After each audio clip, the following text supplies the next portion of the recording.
ইসলামের বাংলাদেশ করতে চাই, কারা কারা প্রস্তুত আছেন ইনশাআল্লাহ? কোরআন দিয়ে সংসদ সাজাতে চাই, প্রস্তুত আছেন তো ইনশাআল্লাহ? নবীর সুন্নাত দিয়ে দেশটা সাজাতে চাই, প্রস্তুত আছেন তো ইনশাআল্লাহ?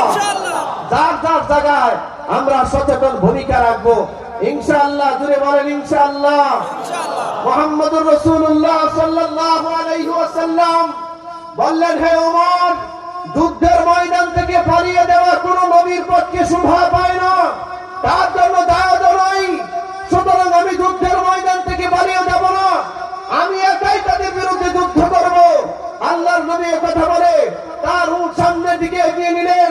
আল্লাহ রাসূল তার চাচা হযরত আব্বাস রাদিয়াল্লাহু তাআলা হুকে ডাক দিয়ে বললেন, চাচা, আপনি একটু লম্বা মানুষ, একটা পাহাড়ের উপরে ওঠেন, পাহাড়ের উপরে উঠে আমার ওই সমস্ত সাহাবীদেরকে একটু ডাক দেন, যেই সাহাবীরা যুদ্ধের ময়দান থেকে আমাকে রেখে পালিয়ে যাচ্ছে।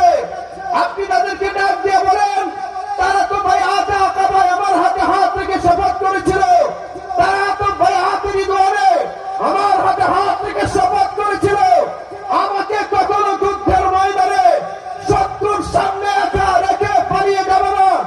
আপনি তাদেরকে আহ্বান করুন।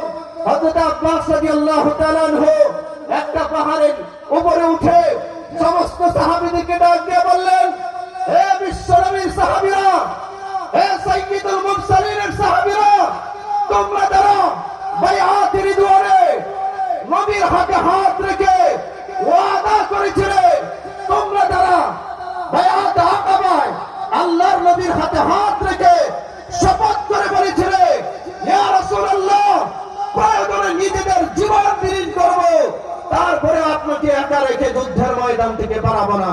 আপনারা কে কোথায় আছেন সবাই ফিরে আসুন। ডাক দিতে দেরি সব সাহাবীদের কানে আল্লাহ আওয়াজ পৌঁছায় দিয়েছে। সুবহানাল্লাহ। 100 কিলোমিটার বেগে দৌড়তেছে, জায়গা হার্ট ব্রেক করছে, যুদ্ধের মোড় ঘুরে গেছে। আল্লাহ মুসলমানদেরকে বিজয় দিয়েছেন। অনেক অনেক লম্বা কথা, অনেক সুন্দর এক আলোচনা। আগামী কালকেও আছি, আমি তো আছি ইনশাআল্লাহ। আমার ভাই চলে আসছেন, আমার ভাই এখন আলোচনা করবেন। আল্লামা খালেদ সাইফুল্লাহ আইয়ুবী হাফিজাহুল্লাহ হয়তো নবীনগর ছিলেন, এখানে তো এই রাস্তায় তো জ্যাম, এই কারণে আসতে একটু দেরি হচ্ছে। আমার